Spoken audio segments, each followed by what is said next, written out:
नमस्कार, जय माता दी, ओम नमः शिवाय। मैं हूँ आपकी अपनी लाइफ डिज़ाइनर जीतू आचार्य। श्रावण माह की पूर्णिमा तिथि यानी सावन का महीना समाप्ति की ओर, भोलेनाथ की आराधना का ये वो पल होता है जहाँ भोलेनाथ आपकी सारी मनोकामनाएं पूर्ण करते हैं। श्रावण की तिथि और रक्षाबंधन का त्यौहार ये संयोग और योग का त्यौहार भी कहा जाता है। 21 अगस्त को ये पूर्णिमा तिथि लग रही है और 22 अगस्त को रक्षाबंधन का त्यौहार है। अब ये कितने बजे से क्या तिथि लग रही है? अगर हम 21 तारीख के अगस्त की बात करते हैं तो 7:01 से पूर्णिमा तिथि का आरंभ हो रहा है, शुरू हो रही है, यानी शाम के समय पे। तो इसका मतलब है कि आपको पूर्णिमा का जो व्रत है वो आपको 22 तारीख को करना चाहिए। और पूर्णिमा तिथि, पूर्ण तिथि जो सूर्य उदय की तिथि है वो है 22 अगस्त को।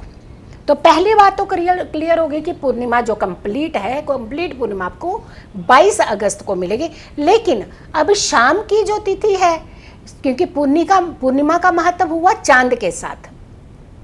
अगर चांद का आपने कोई उपाय करना है, चंद्रमा को अर्घ देना है, चंद्रमा के दर्शन करने हैं, वो आपको 21 तारीख को ही करने चाहिए। लेकिन व्रत का जो हमेशा महत्व होता है वो आपकी सूर्य उदय की तिथि के साथ होता है। तो 22 तारीख को आपने व्रत रखना है, 21 तारीख की चांद के दर्शन आपने ज़रूर करने हैं। 21 तारीख को जो 7:01 पर तिथि शुरू हो रही है पूर्णिमा की, जो जिसमें रक्षाबंधन का त्यौहार भी मनाया जाएगा, वो 22 तारीख को शाम को 5:32 पर ये तिथि समाप्ति की ओर होगी। यानी चंद्रमा पूर्ण कलाओं में 21 तारीख की रात को ही है और 22 तारीख की शाम तक ये तिथि चल रही है। तो वहाँ धीरे धीरे चंद्रमा का बल जो है वो कम होना शुरू हो जाता है। वैसे तो सूर्योदय की तिथि को भी हम महत्व देते हैं दूसरे अगले दिन के पारण तक, लेकिन चंद्रमा का अगर कोई खास विधि का उपाय आपने करना है तो 21 की रात का कीजिएगा। 22 की रात को भी आप चंद्रमा के दर्शन कर सकते हैं, पूजा कर सकते हैं। दिन की पूजा का तो खास महत्व होता ही है पूर्णिमा तिथि में, लेकिन अगर हम नक्षत्रों की बात चलते हैं तो घनिष्ठा नक्षत्र है उस दिन, जिस दिन आपकी श्रावण की तिथि है। अब ये तिथि जो है इसे श्रावणी पूर्णिमा भी कहते हैं। यानी ये जो पूर्णिमा है, सावन महीने की पूर्णिमा श्रावण पूर्णिमा भी कहते हैं और कजरी पूर्णिमा भी कहते हैं, श्रावणी पूर्णिमा भी कहते हैं। तो कई नामों से ये जानी जाती है ये पूर्णिमा तिथि। लेकिन चंद्रमा का खास रोल होता है, भगवान भोलेनाथ की आराधना का रोल होता है, विष्णु भगवान की आराधना का पूरा महत्व होता है इस तिथि के ऊपर। साथ के साथ ये वो समय होता है जब कुछ शुभता के कार्य आप कर सकते हैं। जैसे भगवान विष्णु शयन निद्रा में जाते हैं तो बहुत सारे शुभ कार्यों को हम लोग विराम दे देते हैं, उसे शांत कर देते हैं, वो सारे काम हम लोग नहीं करते हैं। लेकिन जब ये तिथि होती है तब कुछ अच्छे कार्य आप करते हैं, जैसे यज्ञोपवीत है, ये कर सकते हैं आप। उपनयन संस्कार होते हैं, ये कर सकते हो। और तो और अन्नप्राशन संस्कार कहते हैं ना, अन्न खिलाना, बच्चे को पहला दिन जो अन्न मुंह में लगाया जाता है वो भी आप इस समय पर कर सकते हैं, क्योंकि यहाँ चंद्रमा की स्थिति बहुत ही बलवान होती है, श्रेष्ठ होती है, पूर्ण कलाओं में होता है। यानी पूर्ण कलाओं का चंद्रमा बहुत ही पावरफुल होता है, बहुत एनर्जेटिक होता है। और ऐसे में चंद्रमा के जितने दोष आपकी कुंडलियों के अंदर होते हैं उन सब दोष का निवारण होता है इस समय की पूजा करना। चंद्रमा को अर्घ देना चाहिए, खीर बनानी चाहिए, खीर का अर्घ देना चाहिए। उसके बाद वो सारी खीर अपने घर के सारे सदस्यों में वितरण करनी चाहिए। धार्मिक ग्रंथों को पढ़ने का शुरुआत, जिसे हम कहते हैं ना, बहुत सारे लोग होते हैं जो आप किसी खास विद्या की तरफ जाना चाहते हैं, पढ़ना चाहते हैं, शुरुआत करना चाहते हैं, ये समय बड़ा उत्तम होता है। ये योग ऐसा होता है जहाँ भगवान भोलेनाथ और विष्णु भगवान की आराधना का समय होता है। ये समय बड़ा उत्तम समय होता है।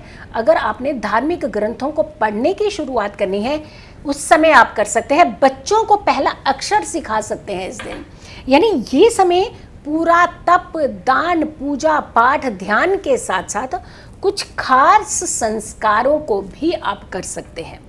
जैसे 16 संस्कारों की अगर बात आती है तो उसमें ये उपनयन संस्कार, ये खास करके अन्नप्राशन का संस्कार, ये यज्ञोपवीत का संस्कार, ये संस्कार, ये तीनों इस समय बहुत उत्तम रिजल्ट देते हैं, बहुत अच्छा फल देते हैं। अब हम कहते हैं कि श्रावण पूर्णिमा की धार्मिक परंपरा की बात करते हैं। कहा जाता है कि इस दिन देवी देवताओं को, अगर हम जैसे रक्षाबंधन अपने भाई के लिए करते हैं तो सेम हम रक्षा की कामना, सुरक्षा की कामना हमेशा भगवान से भी करते हैं। और सबसे पहले जब भी कोई हम आप भगवान के द्वार पर जाते हैं तो सबसे पहले है भगवान हमारी रक्षा करना, सुरक्षा करना। तो एक रक्षा सूत्र आप सारे देवी देवताओं को अर्पित करना चाहिए। और यकीन मानिए जो रक्षा सूत्र आप वहाँ देवी देवताओं को अर्पण करते हैं, दूसरे दिन, अगले दिन आप वो रक्षा सूत्र उठा करके अगर आप अपने हाथ में बांध लेते हैं तो आपकी रक्षा होती है, आपकी सुरक्षा होती है।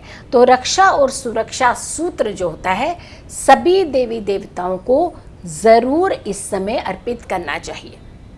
गौ सेवा का बड़ा महत्व है, गौ सेवा करनी चाहिए, चींटियों को आटा डालना चाहिए, मछलियों को आपको वो गोली होती है उन्हीं का अन्न होता है वो डालना चाहिए। और ख़ास करके इस समय बुज़ुर्गों के आशीर्वाद ज़रूर लेने चाहिए, माता का आशीर्वाद लेना चाहिए। आप भाई बहनों के साथ आपको एक अच्छे जो भी द्वेष पिछले पुराने चल रहे हैं उसे ख़त्म करना चाहिए। देखिए ये समय जो होता है ना, जो भगवान की आराधना के समय होता है ना, वो पर्टिकुलर सिर्फ पूजा भक्ति धूप दीप ये सब कर दिया उसके नहीं होते हैं। उसके पीछे इतने बड़ी कहानियाँ, इतने बड़े लॉजिक होते हैं जिससे सिर्फ एक निवारण नहीं, कई सारे निवारण आपको मिलते हैं। जैसे हमने कहा कि रक्षा सूत्र आप सभी देवी देवताओं को अर्पित कीजिए, वही रक्षा सूत्र आप स्वयं बांधिएगा। दूसरे दिन से आप उसी रक्षा सूत्र को, उसी कलावे को बांधिए। कलावा मीन्स एक रेड कलर का thread which you can tie on your this arm, which is very very helpful, बहुत इफेक्टिव होता है, बहुत चमत्कारी होता है। ये रेड थ्रेड जो नहीं है, ये एक ऐसा एनर्जी है, ऐसी क्रिएशन है भगवान की तरफ से जो आपकी एनर्जी को बूस्ट करती है। तो कलावा पहनना चाहिए, वही कलावा जो आपने अर्पित किया है, यानी वही राखी रक्षा सूत्र जो आपने भगवान को अर्पित किया है, दूसरे दिन आप अपने हाथ की कलाई में आप टाई कर सकते हैं, बांध कर सकते हैं। भगवान विष्णु माँ लक्ष्मी की आराधना करनी चाहिए, सुख की कामना करनी चाहिए, पूजा पाठ भक्ति करनी चाहिए, भोलेनाथ की आराधना करनी चाहिए, आपको रुद्राभिषेक कराना चाहिए। भगवान भोलेनाथ का रुद्राभिषेक बहुत उत्तम माना जाता है। इस समय चंद्रमा के दर्शन करने चाहिए, चंद्रमा को आपको अर्घ देना चाहिए, माता का आशीर्वाद लेना चाहिए, चंद्रमा की परिक्रमा करनी चाहिए। यानी चंद्रमा जहां आप खड़े होकर के अर्घ देते हैं वहीं कहा जाता है कि 7 परिक्रमा करनी चाहिए, वहीं सेम जगह पे खड़े होकर के। तो जब भगवान गणेश की बात आती थी, उन्होंने कहा कि सृष्टि की परिक्रमा करके आई, तो उन्होंने भगवान भोलेनाथ और माँ पार्वती के आगे पीछे परिक्रमा कर ली थी। तो आपके भाव कैसे हैं, आपने अर्पण और समर्पण क्या किया है, ये ध्यान रखने की ज़रूरत होती है। ज़रूरी नहीं कि चंद्रमा की अगर तो पूरे घर के आसपास चलना शुरू कर दीजिए, आप अपनी ही जगह खड़े होकर के चंद्रमा को साक्षी मान करके ध्यान करके, भगवान विष्णु का ध्यान करके, भोलेनाथ का ध्यान करके आपने वहीं खड़े रह करके पूरे देवी देवताओं का स्मरण करते हुए परिक्रमा करनी है। 7 परिक्रमा कीजिएगा, देखिए आपकी ज़िंदगी में कितने कष्ट आपके वैसे ही उतर जाएंगे। आपका खुद का शरीर बहुत हल्का लगने लगेगा, जो एक तनाव है, स्ट्रेस है, वो निकलता हुआ नजर आएगा। तो चीज़ें आपके इर्द गिर्द ही हैं। एक चीज़ और उपाय है, बड़ा चमत्कारी उपाय है, इसे ज़रूर कीजिएगा। एक मिट्टी का बर्तन ले लीजिए, मिट्टी का कटोरा ले लीजिएगा, पात्र लीजिएगा, उसके अंदर आपने दूध डाल लेना है। दूध डाल करके आपने चंद्रमा के समक्ष अपने छत पर जा करके उसे रख देना है, और वो दूध का आपने स्मरण जो है वो चंद्रमा के लिए करना है। तो ये उपाय भी आप कर सकते हैं, बहुत ही उत्तम रिजल्ट देता है ये, बहुत ही आपके कष्ट, आपकी मानसिक स्थिति को कंट्रोल करता है, आपकी नेगेटिविटी को बंद करता है, आपके अंदर पॉजिटिविटी क्रिएट करता है।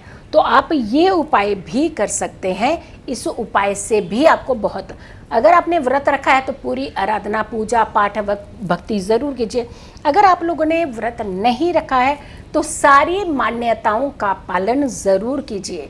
ज़रूरी नहीं होता कि आप व्रत रख करके ही सारी, बहुत सारे लोग स्वस्थ नहीं होते हैं, गृहिणियाँ कुछ ऐसी होती हैं, कुछ प्रेग्नेंट लेडीज़ होती हैं, उन्हें व्रत नहीं रखा जाता है, लेकिन आप अपनी पूजा पाठ भक्ति ज़रूर कर सकते हैं। ये वो समय होता है जहां अमरनाथ के दर्शन करने लोग जाते हैं, तो अमरनाथ की यात्रा का फल भी मिलता है इस समय। आप नहीं जा पाए हैं वहाँ पे, नहीं जा पाते हैं तो स्मरण कीजिए।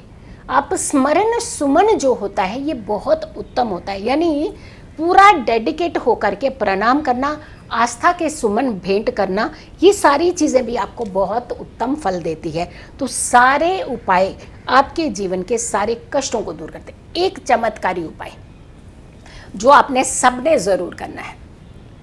कहते हैं ना, हमारे जीवन के अंदर हमारे रिश्ते तो बहुत अच्छे होते हैं, लेकिन हमें कई बार वो वैल्यू नहीं दिखती है, नज़र नहीं आती। ऐसा लगता है कि हम बहुत बड़े हो गए, सब कुछ है हमारे पास, लेकिन फिर भी कहीं कहीं आशीर्वाद और सुख सुविधाओं की कमी रहती है।